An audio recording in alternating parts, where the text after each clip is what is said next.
વિછિયા ખાતે યોજાનાર કોળી સમાજના સંમેલન મામલે કોળી સમાજમાં રાજકારણ ગરમાયું છે।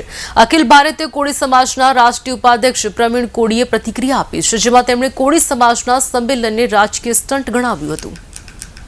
કોળી સમાજની સમક્ષ હું એક વાત મેકવા માગી રહ્યો છું કે જે આજકાલ હમણાં થોડા દિવસથી વિષયને લઈને જે રાજકારણ ગરમાયું છે, તો એમાં હું કોળી સમાજને કહેવા માગું છું કે એ પોલિટિક અને રાજકીય ટંટ હોય ને એવું મને લાગી રહ્યું છે। એટલે આપણને સમજ વાત મેકી રહ્યો છું કે જેમાં જાજા ભાગના જે કોળી સમાજના આગેવાનો છે ને, જે આમ આદમી પાર્ટીના છે, એટલે મારે આ બોલવું પડે છે। કંઈક સુરેન્દ્રનગર બાજુથી આવ્યા છે, કંઈક ભાવનગર બાજુથી આવ્યા છે, કંઈક અમારા બોટાદના પણ છે।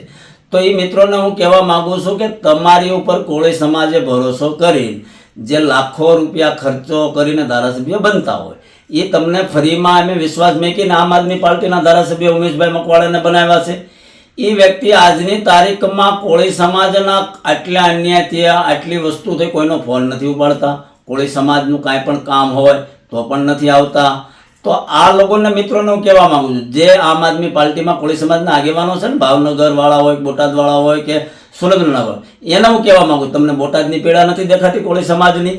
કે તમારા ધારાસભ્ય આ 3 વર્ષથી છે અને કોળી સાથે અન્યાય થઈ રહ્યો છે, વિષયમાં પણ એ સામેલ નથી, બોટાદમાં પણ નથી, અમે દખી થાવી છે આ 3 વર્ષથી।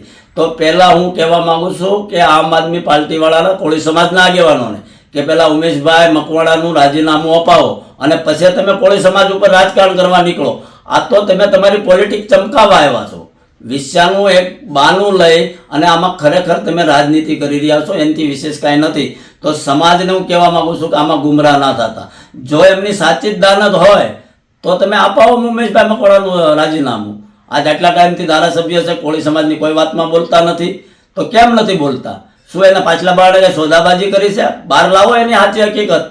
એટલે કોળી સમાજને ગુમરાહ કરોમાં તમે તમારા વિસ્તારમાં કામ કરો, કોળી સમાજ ભોળો છે એને છેતરવાનું બંધ કરો।